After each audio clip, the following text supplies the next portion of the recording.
Salut! Aujourd'hui, on va factoriser.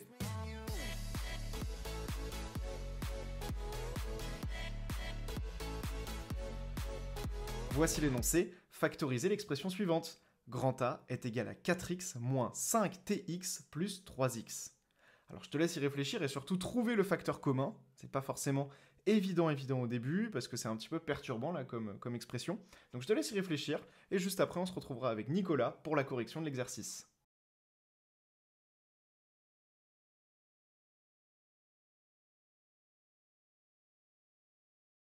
Alors, dans cet exercice, on veut factoriser ces expressions-là. Donc, il faut regarder d'abord, dans chaque terme, est-ce qu'on a un facteur commun? Donc, les termes, c'est ce qu'il y a entre les plus et les moins. Donc là, on en a 1, 2 et 3. Les facteurs, dans chaque terme, les facteurs, c'est ce qu'il y a entre les multiplications. Donc là, dans le facteur 4x, c'est 4 fois x. Donc les facteurs, il y a 4, il y a x. Ici, dans le deuxième terme, on a 5t et x comme facteur. Et là, on a 3 et x.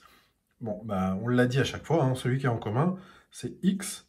Donc la méthode, c'est on le met devant, on ouvre une parenthèse, on recopie tous les signes qui sont entre nos termes, donc un moins et un plus, donc un moins et un plus, et on sait que dans notre parenthèse, on aura autant de termes qu'on avait au début.